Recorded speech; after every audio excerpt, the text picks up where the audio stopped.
예수님이 이 땅에 오신 첫째 어떻게 오셨어요? 아이들 다 기억하는데 첫째 어떻게 해요? 사람과 똑같은 우리가 태어난 똑같은 방식으로 왜 그렇게 태어나셨을까요? 번거롭게 우리와 똑같아지시려고 그러신 거죠. 우리와 똑같아지셔야 될까요? 우리의 죄를 대신 짊어셔야 되기 때문에 예수님께서 사실 이 땅에 오시는 사건은 그냥 오실 수 있잖아요. 다양한 방식으로. 그저 예전에 어때요? 지금 제가 설교를 시작하고 있는 것이죠. 구약에 시내산에서 모세에게 그 하나님께서 자신을 나타내 보셨을 때 40일간 불러내셔서 그의 구름과 영광과 빛 가운데 자신의 임재를 나타내 보셨거든요. 주님께서 얼마든지 자신의 영광과 존귀함을 또 임재를 나타내실 방법이 다양하게 있죠. 그런데 주님께서 이 땅에 오셨다는 것은 그런 것이 아니에요. 그런 것과는 근본적으로 다른 것이에요. 창조주 하나님께서 이 세상을 만드셨으니까 만드신 이 세상은 하나님의 주권적인 통치 아래에 있고 그것은 세상에서 벌어지는 크고 작은 모든 일 하나하나에 주님의 손길이 안 닿은 것이 없다. 그의 뜻대로 목적하신 바대로 손길을 내밀어 그것을 이끌어 가시는 것을 우리가 통치라고 말해요. 그 통치가 섭리의 한 가지 내용이에요. 이게 섭리라는 것은 만드신 창조 세계를 보존하시고 그것을 자신의 뜻대로 다스리는 일을 가리켜서 통치라고 말하는, 섭리라고 말하는 것이에요. 하나님께서 그렇게 섭리하시니까 이 우주 가운데 그 안에 만드신 창조 세계 안에 하나님의 손길이 닿지 않고 하는 임재가 하나님이 안 계신 곳이 아무데도 없어요. 어떤 것이든 주님의 임재가 다 있어요. 어디든 하나님 다 계신 것이에요. 우리 하나님은 조금 어려운 단어로 만드신 창조 세계 그걸 초월하여 계시고 동시에 만드신 창조 세계 안에 내재해 계신다. 이렇게 얘기해요. 그러니까 내재하신 하나님이요? 초월하신 하나님이시니까 그분이 세상에 온다는 말은 새삼스러운 말인 거예요. 사실은 항상 계신 하나님께서 무엇 뜻하게 오시는가? 라고 물을 수 있죠. 그럼에도 불구하고 오심의 특별한 건 뭐냐면 하나님으로서 세상 속에 내재하신 것이 아니고 피조물의 한 부분으로 오시는 거예요. 자신이 이 만드신 피조 세계의 한 부분이 되시는 거예요. 본인이 창조 세계의 주인이시지만 그럼에도 불구하고 창조 세계의 한 부분이 돼서 이 땅에 오시는 거예요. 그러니 이것을 어떻게 비유할까? 이 비유를 한번 생각해 봤어요. 근데 아이들에게 비유를 쓸까 하다가 오해가 생길까 못 쓴 비유가 있는데 여러분들은 성인이시니까 잘 이해할 거라 믿고 왜냐면 비유는 한 포인트만 맞아요. 하나님 하신 일에 대한 종합적인 것은 판단할 때 항상 잘못된 점이 있어요. 요 포인트에서 맞아요. 마치 게임 메이커가 게임을 만들어 제가 컴퓨터 프로그램을 만듭니다. 그 게임 만들면서 만드신 게임 세상 속에 게임 메이커가 들어가 버리는 거예요. 자신이 만든 게임 세계 안에 자신이 들어가요. 게임 세계 안에 등장인물들의 속죄를 위해서. 이게 창조주께서 세상의 피조물 안에 들어와 버리는 거죠. 제가 그 초등부 전도사 할 때, 교육 전도사 할 때, 그러니까 아주 오래전이죠. 그때 아이들에게 성육신의 이 놀라운 일을 설명하기 위해서 너희는 사랑하는 애완동물이 있느냐? 뭐 개가 있어요, 뭐가 있어요. 너는 사랑하는 애완동물의 생명과 영원한 생명에서 네가 개가 될 수 있느냐? 그랬더니 애들이 그거 뭐 이렇게 그런데 강아지도 아니고 강아지 이쁘지 않냐? 이 강아지를 살릴 수만 있던 난 강아지가 돼도 좋아. 이런 마음을 혹시 가질런지 모르지만 너희 바퀴벌레 좋아하냐? 에이 바퀴벌레 좋아하는 사람 누가 있어요? 근데 바퀴벌레의 영원한 생명에서 바퀴벌레가 될 의향이 있느냐? 의향은 말 안 쓰고 될 생각이 있느냐? 될 수 있겠어요? 바퀴벌레 애완동물 삼아서 내가 바퀴벌레가 되리라. 피조물 가운데 한 부분도 아니고요. 똑같은 만드신 만물 가운데 있는 그 존재지만 그러한 생명의 질적 차이가 있어서 고귀한 인간이 바퀴벌레가 되어진다는 것도 생각할 수 없는 낮아짐과 비천함이죠. 근데 하나님께서 사람으로 오신다는 것은요. 사람이란 존재가 제 아무리 귀해도 하나님과는 비교할 수 없어요. 말 자체가 성립이 안 돼요. 비교 대상 자체가 아니라 하나님께서 사람이 되셨다. 그리고 만드신 피조계의 한 부분으로 오신다. 이거는 묵상을 해도 하나님을 아는 것만큼 놀라운 일이 되어집니다. 그 일이 우리 가운데 나타난 것입니다. 왜 그러셨을까요? 왜 그렇게 하셨을까? 자신이 다스리는 창조세계의 한 부분이 되신 것, 딱 한 가지 목적인데, 자신을 사랑한 자들을 구원하려고, 하나님 주님의 말씀에 교훈에 순종한 자들을 구원하려고, OX, X죠. 그 목적이 뭐였냐면, 하나님을 너무너무 사랑하는 자들이 있는 내가 그들을 수호하리라, 그들을 지켜주리라, 그들을 보호하리라. 이 악한 세상에서 하나님을 너무너무 사랑하는 자를 지켜주리라. 그 사랑하는 자들 때문에 오신 것이 아니고 오직 다 한 가지 위해 하나님을 배척하고 반역하고 부정한 자들을 위해서 오신 거예요. 아무도 하나님께서 하늘에서 하나님을 찾는 자가 있나 보시려고 굽어내다 보시니 하나도 없으니 의인은 없나니 하나도 없다 하셨어요. 하나도 없는 온갖 죄인들이여 반역의 무들 가운데서 그들 가운데 하나님이 택하여 오직 한 가지 이유 때문에, 자신이 사랑한 그 한 가지 이유 때문에 그들의 영혼을 붙들기 위해서 하나님께서 이 세상의 죄인의 모양으로 오신 거죠. 바로 우리를 위해서 오신 겁니다. 2000년 전에 주님께서 이 땅에 오신 역사적 사건이 2000년 후에 우리를 위한 것이라는 것을, 이게 얼마나 놀라운 일이에요. 주님은 그때 주님의 속죄의 사역 속에서 여러분과 나를 이름 불러 목자가 양떼를 알듯 알고 계셨어요. 요한복음 3장 16절 다 혹시 기억하시나요? 한번 읽어보세요. 시작. 하나님이 세상을 이처럼 사랑하사 독생자를 주셨으니 이는 저희마다 믿는 자마다 멸망하지 않고 영생을 얻게 하려 함이라. 오직 성령의 은혜로 우리에게 믿음을 주시고 주님 앞에 나와 믿으면 우리의 그 많은 허물에도 불구하고 우리를 그대로 사랑하사 생명을 주시려고 이 땅에 오신 것입니다. 디모데전서 1장 15절에 그래서 기록되기를 믿보다 모든 사람이 받을 만한 이 말이요 그리스도 예수께서 죄인을 구원하시려고 세상에 임하셨다 하였도다. 사도 바울의 말씀인데 그 다음에 이어지는 말씀이 죄인 중에 내가 괴순이라. 절감하는 것이죠. 죄를 절감한 후에 다가오는 빛은 세상을 구원하러 오신 예수님입니다. 이 예수님이 단지 우리 가운데 훌륭한 어떤 인격적 도야의 가장 높은 경지에 이르는 사람으로서 우리 인간의 대표자가 되어 우리의 모범자가 되어 그 예수님의 선행을 보고 하나님께서 감동을 받으셔서 좋다, 그럼 예수를 따른 제자들 내가 구원하리라, 이렇게 하신 것이 결코 아니죠.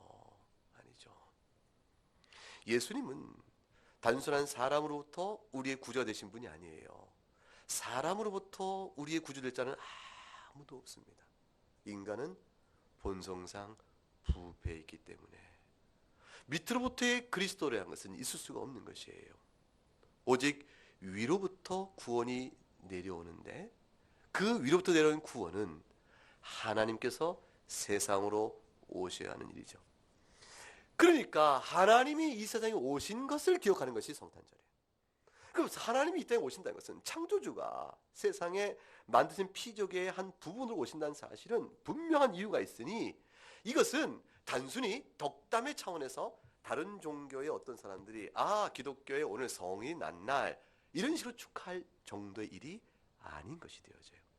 왜냐하면 죄인을 구원하러 왔다는 것은 그를 믿지 아니하고 하나님께서 구원의 손길에 은혜의 복음을 전해주었음에도 불구하고 은혜의 복음을 거역하고 거부한 자들에게는 바로 무엇이 전제되어지죠? 심판이 전제되어집니다. 그러니까 기독교를 여러 다종교 사회의 하나의 종교적 개념으로 보고 당신 종교도 그리스도의 기반으로 세워진 거니까 우리가 축하하오, 이렇게 말하는 것은 인간의 차원에서는 덕담이요 선한 것 같지만 신앙적 관점에서 보게 되면 하나님의 은혜 손길을 오히려 조롱하는 것이 되고 맙니다. 회개하라. 은혜의 십자가가 주어졌지만 은혜의 십자가 앞에 회개하는 고사하고 축하한다. 축하한다. 라는 것은 인간적인 덕담이지만 영적인 복에 보게 되면 여전히 죄 중에 있는 반응이라 볼 수가 있죠. 오늘 본문을 통해서 이 놀라운 사건들이 어떻게 되어 있는지 몇 가지 내용을 살펴볼 것입니다. 첫째는 예수께서 이 땅에 오신 방식에 대해서 몇 가지 오늘 본문이 말합니다. 1장 28절과 29절을 한번 읽어보겠습니다. 28절 29절 시작. 그에게 들어가 이르되 은혜를 받은 자여 평안할지어다. 주께서 너와 함께 하시도다 하니 처녀가 그 말을 듣고 놀라 이런 인사가 어찌면인가 생각하며 예수님은 인간의 이 땅에 오실 때 누구를 통해서 오셨어요? 처녀를 통해서 왔습니다. 참 특이한 방식을 선택하신 것이죠. 처녀의 몸을 통해서 이 땅에 오셨습니다. 인간의 몸을 통해 오심으로 인하여 처녀인 마리아의 몸의 실체, 그 일부를 취하여 동정녀 생식의 과정이 마리아의 태 안에서 이루어져 육신에 필요한 모든 인성적 측면을 마리아의 몸에서 취하시되 그가 이 땅에 태어나실 때 동정녀 생식이 되어짐으로 인하여 기적 같은 일이 마리아의 복중에서 이루어지게 되어집니다. 그러므로 예수님은 우리와 똑같이 마리아가 우리와 똑같은 사람인 것처럼 마리아의 몸을 취하여 이 땅에 오셨기 때문에 예수님은 마리아가 그런 것처럼 그의 모친 육신적 모친 마리아가 똑같은 사람인 것처럼 예수님도 똑같은 사람으로 오십니다. 예수님은 마리아와 오늘의 기준을 말하면 생물학적인 연결이 있는 것이죠. DNA상의 연결이 있다 볼 수 있고 마리아를 상당히 닮았을 것이라 생각할 수 있습니다. 이 사실이 놀라운 하나님께서 구속주로 이 땅에 나오시는 방식의 이 놀라움을 마리아에게 알리면서 천사 가브리엘이 오늘 뭐라고 인사를 하죠? 28절에 은혜를 받은 자여 이렇게 말합니다. 은혜를 받은다. 은혜라는 것은 뭐예요? 받을 만한 자격이나 공로가 없는데 그것을 받게 되는 일을 가리켜서 뭐라고 그래요? 은혜라고 그럽니다.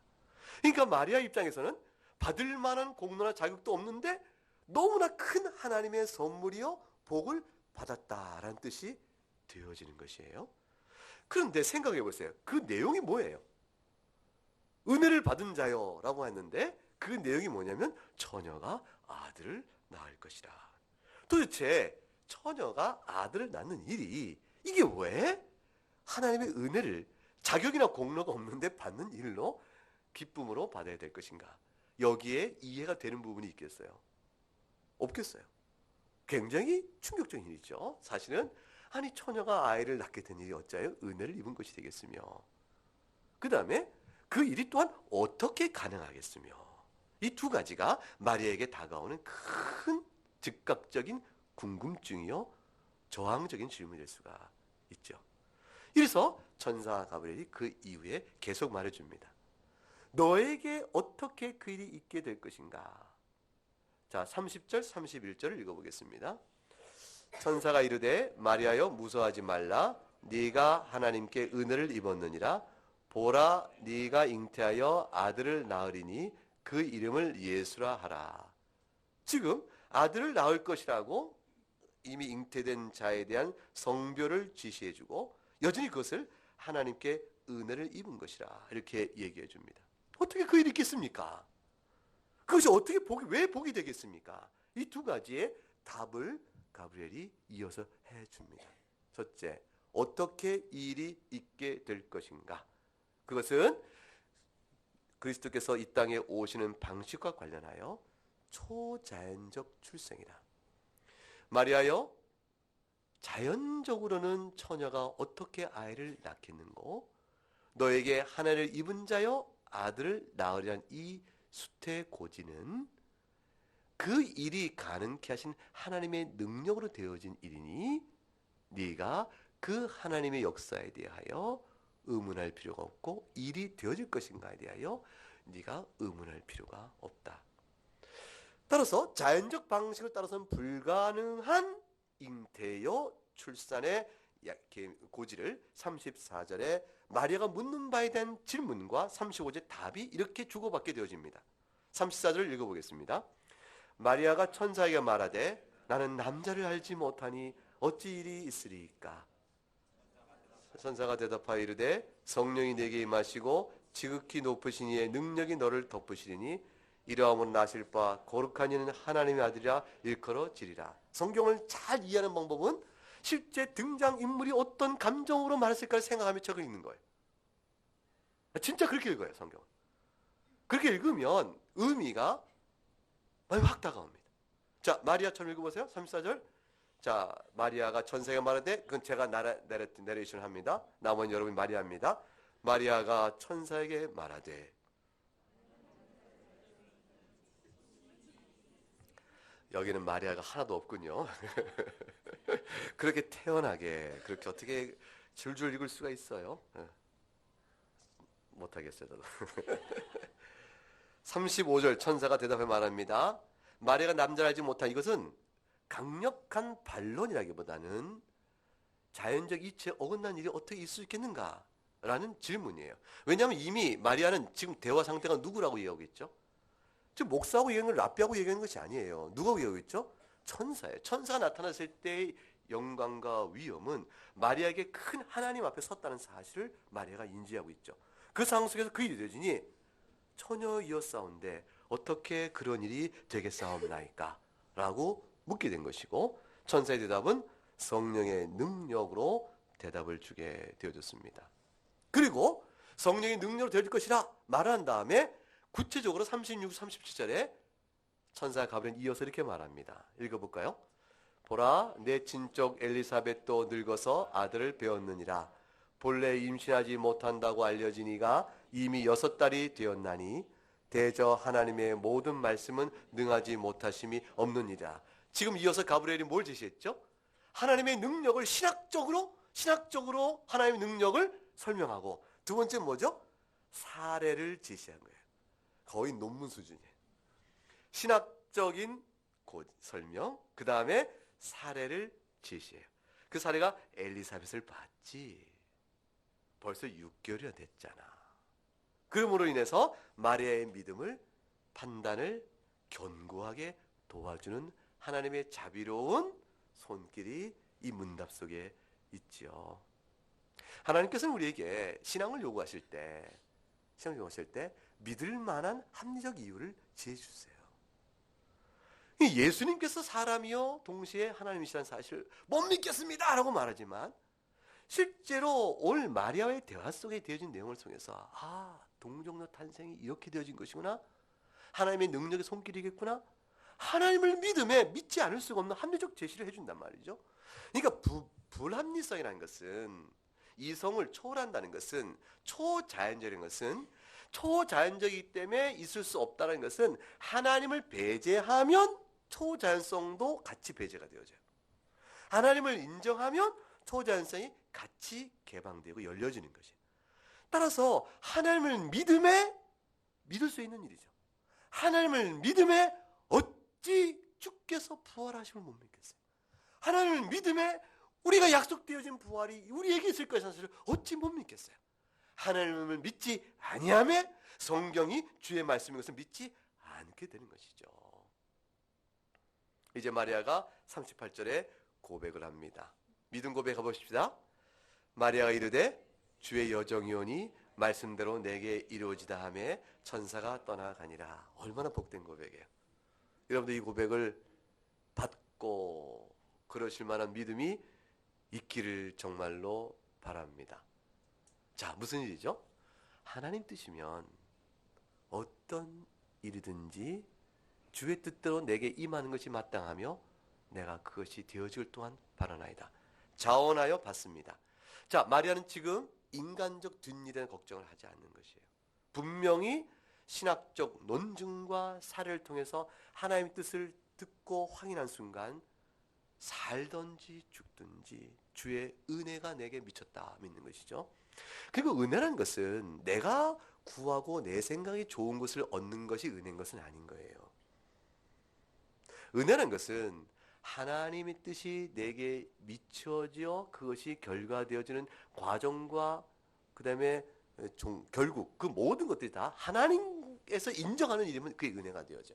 자, 은혜를 따라서 우리에게 자 치유의 은혜를 우리에게 주실 때 하나님 먼저 우리에게 뭘 주실까요? 치유가 되어져야 될 고통과 아픔의 상태를 먼저 주시죠. 깊은 회개의 용서의 은혜를 베푸실 때 우리라고 뭘 먼저 주세요? 죄인된 사실에 대한 통절한 고백과 자책과 회개를 주시죠.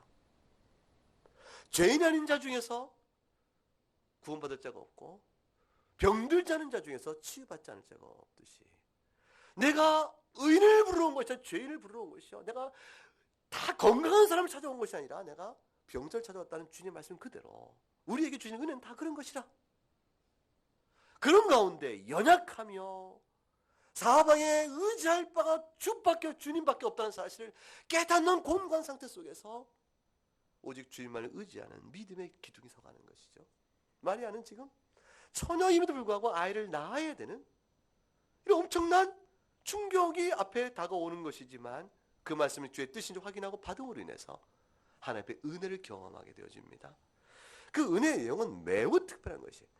마리아가 이렇게 말한 이후에 천사가 떠나가니라고 38절에 나와 있는데, 마리아가 주의 여주인 말씀대로 이루어지라는 말씀 속에 마리아에게 확신을 주어진 아주 중요한 단서가 있어요. 마리아는 그 일이 내게 미쳐진 것뿐만 아니라 그 일을 행하시는 하나님의 이유를 또한 알게 되어져요. 천사는 우리에게 하나님이 행하신 일에 대한 목적과 뜻도 우리에게 알려주듯이, 마리아에게 알려주듯이 우리에게 또한 말씀을 통해 깨닫게 합니다. 우리는 우리 안에 이루어진 섭리의 모든 일을 다 명확히 알지 못해요. 그러나 시간이 지나고 나게 되면 나름대로 말씀의 교훈에 비추어 받는 은혜의 분량만큼 주께서 오늘 내게 이 일을 허락하셨던 일이, 또는 과거의 그 일이 오늘 내가 돌이켜보니 이 은혜를 깨닫게 하심이라는 사실로 연결해 갈 수가 있습니다. 그러므로 하나님의 전적인 주권적 섭리 통치 앞에 그저 무릎을 꿇고 날마다 감사로 살아가게 되는 것이에요. 가브리엘은 처녀 마리아에게 하나님의 능력으로 그 이룰 것임을 말했을 뿐만 아니라 또한 덧붙여 말해주니 있으니 참 자상하게도 마리아에게 믿음의 견고함을 세워주기 위하여 그 일이 있어지는 목적이 무엇인가를 풀어줍니다. 그 목적은 뭐냐면 마리아가 잉태할 그분이 어떤 분이신가에 설명해요. 자, 어떤 분인가 보실까요? 31절 시작. 보라, 네가 잉태하여 아들을 낳으리니 그 이름을 예수라 하라. 예수입니다. 마리아에게 말해준 거예요. 네가 아들을 낳을 것인데 이름을 뭐라 하라? 예수. 예수의 이름의 뜻은 구원. 호세아도 구원이요, 여호수아도 구원이에요. 그러니까 예수란 이름의 뜻을 그대로 전해주므로 마태복음 1장 20절과 21절에 이 일을 생각할 때 주의 사자가 현명하여 이르되 다윗 자손 요셉아, 내 아내 마리아 데려오기를 두려 무서워하지 말라. 그에게 잉태된 자는 성령으로 된 것이라. 요셉에게 현명하여 이를 주죠. 아들을 낳으리니 이름을 예수라라. 그 뒤에 붙인 말이 뭐죠? 이는 그가 자기 백성을 저희들의 죄에서 구원할 자니라. 그러므로 마리아에게 지금 이 놀라운 초자연적인 신비로운 일이 내게 미친 것은 네가 왜 은혜를 입은 자요? 네가 복받은 자인가? 하는 것은 네 안에 이루어진 이 일, 네 복중에 나올 그 아들이 바로 예수이기 때문이다. 자기 백성을 죄에서 구원할 자이기 때문이라. 마리아는 충격을 받습니다. 내 복중의 이 놀라운 일들이 바로 인류의 죄를 구원할 구속주라니. 32절 이어 말합니다. 같이 읽어요. 그가 큰 자가 되고 지극히 높으신 이의 아들이라 일컬어질 것이요 주 하나님께서 그 조상 다윗의 왕위를 그에게 주시리니. 35절 천사가 대답하되 성령으로 내게 임하시고 지극히 높으신 이의 능력이 너를 덮으시리니 이러므로 나실 바 거룩한 이는 하나님의 아들이라 일컬음을 받으리라. 그러니까 예수라 이름을 하라 하고 구속주라고 얘기한 다음에 이어진 두 번째 나에게 잉태될 아들의 정체성과 관련해 주어진 말씀은 뭐냐면 하나님의 아들이란 뜻이에요. 이 하나님의 아들이란 말의 뜻은 마리아야 네 몸에서 나지만 그러나 단순한 사람이 아니니라 이 얘기를 하신 거예요. 자, 이 믿음의 고도성을 생각해 보세요. 점점점 믿음이 당대가 높아갑니다. 통상적인 방식에 따라 여인의 몸에서 난 자는 단순한 사람일 뿐입니다. 통상적인 여인의 몸에서 난 자가 스스로 구주라 일컫게 되면 메시아라 일컫게 되면 전부 거짓이에요. 이단이에요. 이단이에요. 누가 여인의 몸에 나서 구주의 자리에 오를 수가 있겠어요? 거짓된 자입니다. 예수님은 통상적 방식이 아니라 비상적 방식이요 초자연 방식으로 성령을 말미암아 동정적 천역에 잉태된 분으로서 여인에서 나셨음에 사람임에 틀림없지만 그분은 또한 말해줍니다. 높고 높으신 하나님의 아들 곧 성자 하나님이시라고 말합니다. 그러므로 마리아야 네 몸에서 날 자는 하나님이면서 사람이니라. 신인이라고 알려줍니다. 요한복음 1장 14절에 말씀이 육신이 되어 우리 가운데 거하심에 우리가 그의 영광을 보니 아버지의 독생자의 영광이요 은혜와 진리가 충만하더라 되어 있습니다. 35절 말씀을 다시 보게 되면 또한 그분은 어떤 분인가가 설명되어 나옵니다. 35절 다시 읽어보죠. 천사가 대답하여 이르되 성령이 네게 임하시고 지극히 높으신 이의 능력이 너를 덮으시리니 이러므로 나실 바 거룩한 이는 하나님의 아들이라 일컬어지리라. 마리아가 잉태될 날짜 그분은 또한 어떤 분이냐면 거룩하신 분이라 말을 덮어줍니다. 그렇죠? 이 거룩함이란 말은 아주 의미심장한 말이에요. 예수여 구원자여 그분은 또한 성자 하나님 하나님의 아들이시여 그 또한 거룩한 분이시니 이 거룩한 분이라는 뜻의 말의 의미는 적어도 세 가지 정도를 살펴보고 있어요. 첫째는 뭐냐면 피조물과는 근본이 다른 분이라고 하는 뜻이죠. 피조물과 근본적으로 구분되어지니 피조물 가운데 거룩한 것은 없습니다. 여러분 이 세상에 하나님 만드신 가운데 거룩하다 일컬음 받을 만한 것은 아무것도 없어요. 여러분 이 단상이 거룩한가요? 아닙니다. 세례기가 거룩한가요? 성찬이 거룩한가요? 아니에요. 사용되는 용도의 순간에 주의 이름으로 예전적으로 사용될 때 그 속에서 예배적 거룩이 있을 뿐이지 이 자체가 거룩한 거 아무것도 없어요. 오직 피조물 가운데서 하나님이 신성하게 구약적 가운데 성전을 거룩하다고 구별해내십니다. 그 성전은 하나님의 임재 처소를 상징화시켰기 때문에 거룩한 것이었어요. 제사장을 거룩하게 구별하셨습니다. 제사장 인간 자체가 거룩하기 때문이 아니라 그의 사역적 특성 때문에 그리스도의 사역을 예표함으로 그것에 따라서 거룩하고 성별하게 하셨어요. 그러나 이 세상에 어떤 것도 그 자체로 거룩한 것은 없습니다. 오직 하나님만이 거룩합니다. 왜냐하면 거룩이라는 것은 절대 완전성을 그의 특징을 갖고 있기 때문에 그래요. 사실 우리도 그래요. 우리도 너무 높고 위험스러운 것을 보게 되면 장엄한 걸 보게 되면 신성감을 느끼는 것이죠. 어떤 사람이 불굴의 의지로 평생의 노력 끝에 어떤 예술적 장인으로서의 탁월성의 결과를 내면 그 속에서 우리는 순간 거룩성을 느끼거나 모성애적인 탁월한 높은 수준의 사랑을 드러낼 때 그 순간에 우리가 아름다운 사랑의 극치 속에서 거룩성을 느끼거나 이렇게 구별된 어떤 탁월성을 느끼죠. 탁월성 안에서 거룩성을 느끼는데 하나님의 절대 거룩이라는 것은 완전한 그 자체예요. 예수님이 거룩하시다. 마리아야 네 몸에서 날 자가 거룩하다는 의미는 그가 성자 하나님이라는 사실과 관련하여 수반되어지는 성질이니 그는 실로 높으신 하나님으로 세상과 구별되는 거룩한 분이시라. 완전하다 그 뜻이에요. 두 번째는 그가 사람이란 측면에서 원죄가 없다는 뜻이에요. 그가 마리아의 몸을 실체로 취하여 나셨으나 마리아가 원죄 가운데 있다 할지라도 예수 그리스도는 원죄가 없는 분이시라. 성령의 충만성으로 거룩한 성품으로 나신 분이에요. 완전한 인성이 원죄를 필연적으로 갖고 있어야 되는 것은 아닌 것입니다. 그러므로 부패한 본성이 없이 태어나신 완전한 인간이라는 뜻으로 그가 거룩하다라는 의미가 있고, 세 번째는 그런 분이기 때문에 그분은 마리아의 몸의 날짜는 나면서부터 십자가의 그 모든 사역을 이룰 때까지 율법에 비추어 흠이 없는 분으로 완전한 하나님 뜻을 순종해 살아갈 참된 분임을 암시해 줍니다.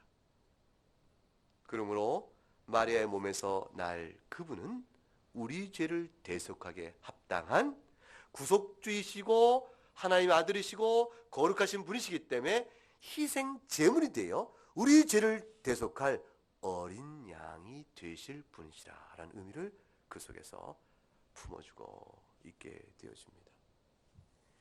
죽으러 오신 분이죠. 죄를 대속해서 오신 분이에요. 그의 존재적 신비는 실로 놀랍지만 참 하나님이며 참 사람이지만 그가 이 땅에 구원자로 오시면서 동시에 희생 제물이 되시니 사기의 결과로 그가 누리실 그 내용은 구주이시며 동시에 주님이시라. 그래서 무엇을 행하러 오시는 분입니까? 라고 물을 때 32절 33절에 그 설명을 해줍니다. 자, 가브리엘이 뭐라고 설명해 줍니까? 읽어보죠. 그가 큰 자가 되고 지극히 높으신 이의 아들이라 일컬어질 것이요 주 하나님께서 그 조상 다윗의 왕위를 그에게 주시니 영원히 야곱의 집을 왕으로 다스릴 것이요 그 나라가 무궁하리라. 첫 번째는 그가 왕으로 오실 거라는 겁니다. 다윗의 왕위가 그게 약속되었다는 것이죠. 다윗의 왕위에 대한 약속, 그 말은 뭐냐면 그가 곧 메시아라는 얘기예요. 구약의 모든 선지자를 통해서 교회의 회복, 즉 이스라엘의 회복을 말해온 모든 선지자의 내용은 다윗의 왕권의 회복이었습니다. 예컨대 에스겔 34장을 열어보세요. 구약성경 에스겔 34장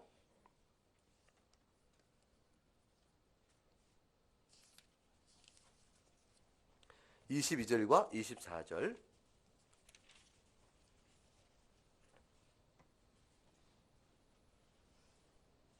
읽어보겠습니다.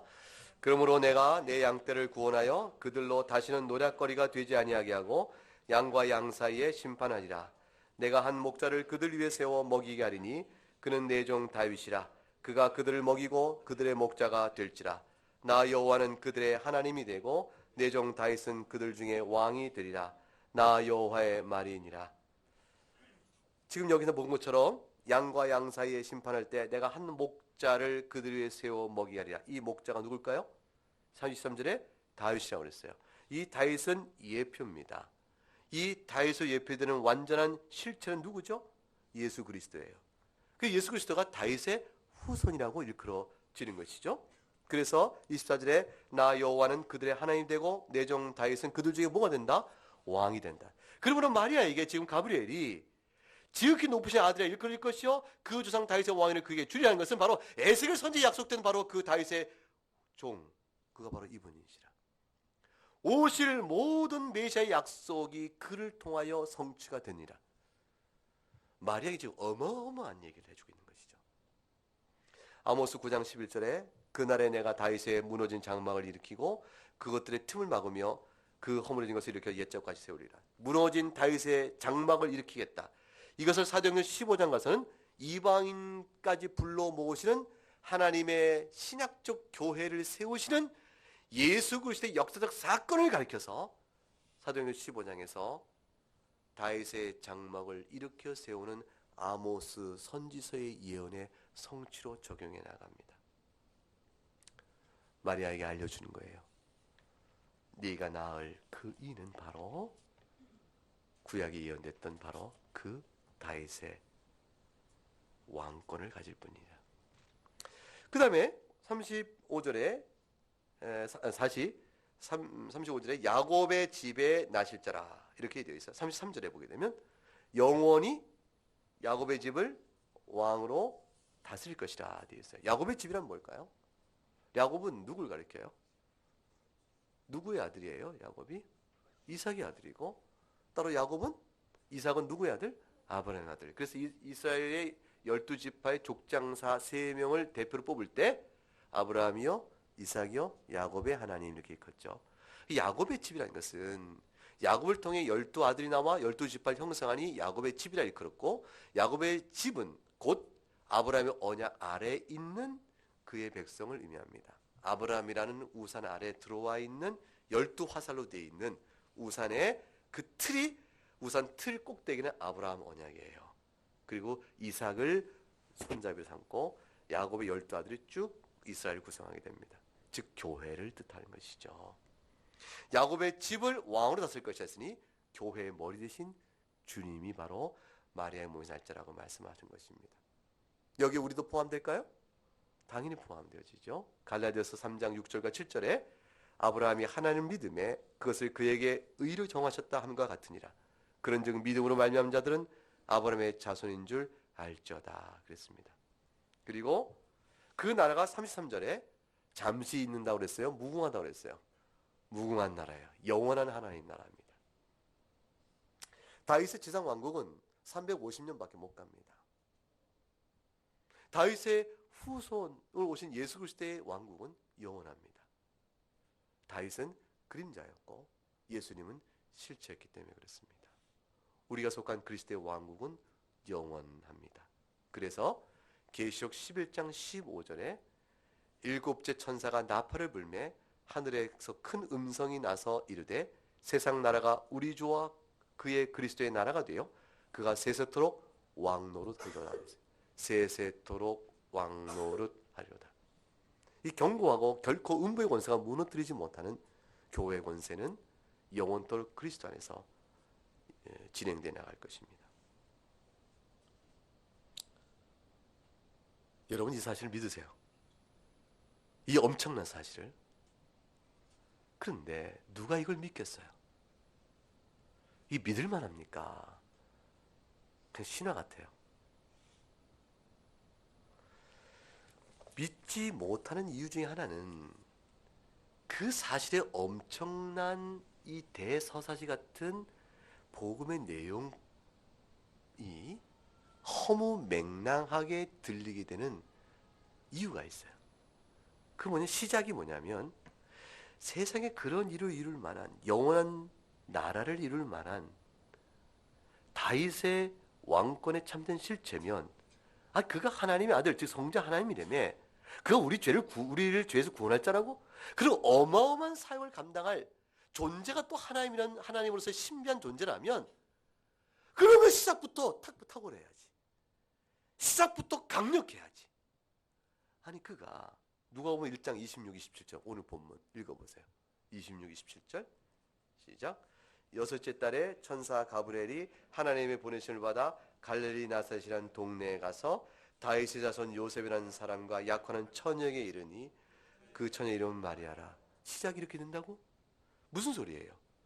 유대 땅에 아주 작은 나사렛이라는 동네, 예루살렘이 아니고 나사렛 불가예요. 그 동네에 귀천을 따져보면 천한 일반 평민 백성인 그것도 무명한 처녀, 그것도 약혼한 처녀, 그 마리아의 몸을 통해서 온다. 출생의 과정이 실로 미천한 처지일 수밖에 없어요. 그 미천한 처지로 온 그러한 메시아의 시작의 과정을 통해서 볼 때 과연 그가 그 어마어마한 일을 이루실 만한 이요? 그 일을 이루기 합당한 그 존재, 하나님이여 사람이신 그분일 수 있겠는가? 믿을 수 없다. 이렇게 되어지는 것이죠. 하나님이 하시는 일, 예수 그리스도 오심과 이 일은 처음부터 하나님 앞에 겸비하게 무릎 꿇는 자가 아니면 메시아가 그렇게 비천한 처지로 온 것이 바로 자신을 위한 것인 사실을 모르는 겁니다. 예수님께서 왕권을 가지고 오시면 심판이에요. 재림 때는 왕권을 가지고 오실 것입니다. 그날에는 악인을 영원한 심판으로 판단하실 것입니다. 주님께서 초림 때 미천한 실로 겸비한 모습 오셨기 때문에 우리에게 생명길이 주어지는 거지. 고린도전서 1장 20절에 지혜 있는 자가 어디 있느냐? 선비가 어디 있느냐? 이 세대의 변론가가 어디 있느냐? 하나님께서 이 세상의 지혜를 미련하게 하신 것이 아니냐. 21절에 하나님께서 전도에 미련한 것으로 믿는 자를 구원하시기를 기뻐하셨다. 누가복음 10장 21절 그때 예수께서 성령으로 기뻐하시니 이르시되 천지의 주제신 아버지여 이것을 지혜롭고 슬기는 자들에게 숨기시고 어린 아이들에게 나타내심을 감사나이다. 옳소이다. 이렇게 된 것이 아버지의 뜻이니이다. 세상에 지혜롭다는 자들은 이날의 의미를 모를 것이요 자신의 죄인됨을 알고 그의 거룩하심 앞에 실로 낮아진 자들이라 되어야 초림의 그 낮아진 모습 오신 그리스도를 통해서 영광의 주를 바라보고 죄사함의 은혜를 기뻐하고 평안을 누릴 수가 있게 되어지는 것입니다. 여기에 역설적인 신앙의 요구가 우리 가운데 있게 되어집니다. 이 말씀으로 성탄에 즈음한 높고 높으신 하나님과 우리의 큰 차이를 생각하고 주 앞에 감사를 돌리는 여러분들 될 수 있기를 주의 이름으로 축복합니다.